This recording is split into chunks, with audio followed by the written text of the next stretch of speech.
Hello there everyone, it's your old pal Kate Joel. Chances are if you know me from my work on the internet, you'll know me as a podcaster, a comic critic, and an all-round nerdy personality. Something you might not know about me though, is I'm a gigantic spice wussy. I can't handle it, I'm terrible with it, I have a little babby mouth that burns super easy. But with this brand new series that I am calling Comic Spice,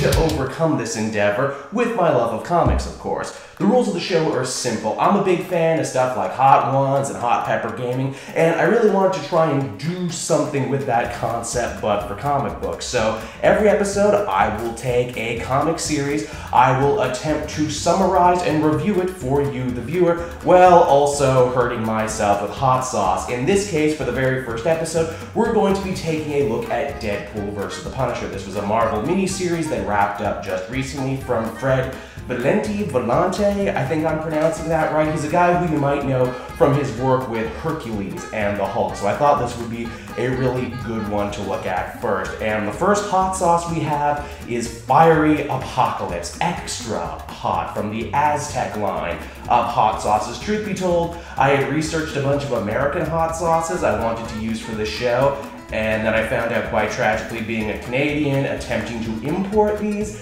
was actually way more expensive than I thought. A $4 bottle of sauce turned into like 50 bucks with shipping and handling. It was freaking nuts. So I got my sauce, I got my food for this episode, which in this case will be a bit of bacon wrapped chicken.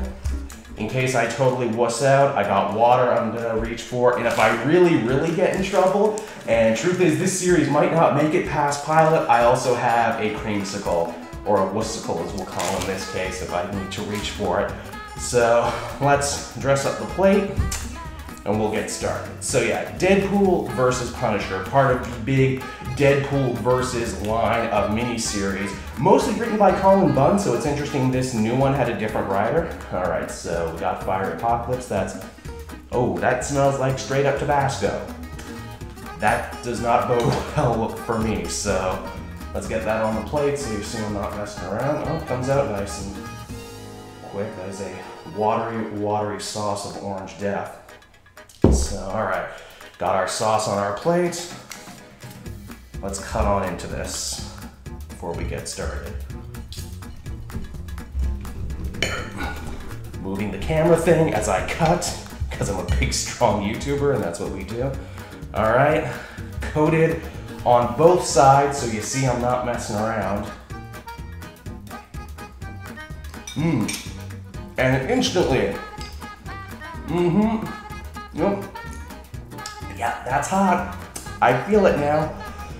Alright, so Deadpool vs. Punisher deals with Frank Castle, everyone's favorite psychopath, trying to track down a criminal called the Bank, so named because he deals with the money and financials of all the Marvel Universe's biggest crime lords and supervillains and everything else. Little did the Punisher know, though, that the Bank also takes care of the money for Deadpool. And he has since basically Deadpool began his career as an assassin, before he even technically became a superhero. These two really come to blows because the Punisher attacks the Bank at home with his own family while Wade is having a visit. They say that, Wade really likes this guy because apparently he really likes the dude's family. And, he says he feels normal while hanging out around him. And that's kind of a first problem you get with this one, because Deadpool technically has a family in the main continuity, but this series kind of forgets it. And it kind of just does its own thing. And hard to keep track of my thoughts.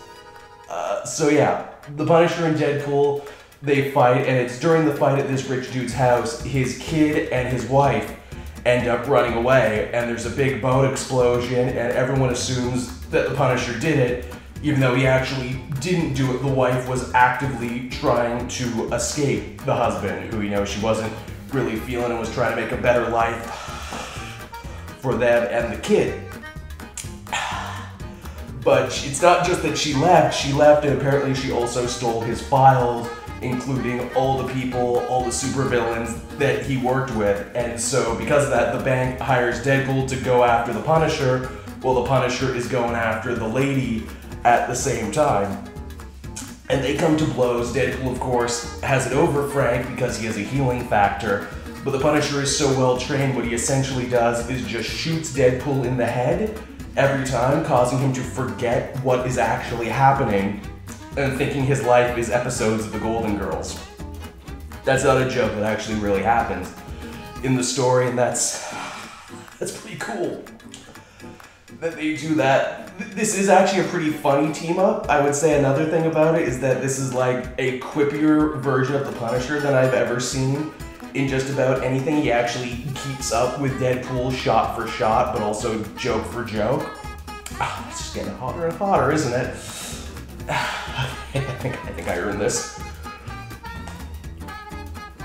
So Punisher and Deadpool essentially go on a road trip after this lady, and neither trusts the other one, and the bank, he really needs to get his files back, so he hires Taskmaster to go after them. Taskmaster, a really fitting villain for this because he's fought Deadpool a bunch. He's an assassin like Wade, but he also has a crazy skull motif going on, much like the Punisher. And they fight each other and they get legions of henchmen sent after them. And eventually by like the third issue we discover that the files weren't on a drive or on a piece of paper. It was the little kid actually who had all the information up in his head. He's like a little Rain Man kid, and he's super smart and super good with numbers, so it all becomes a race to try and get the kid back.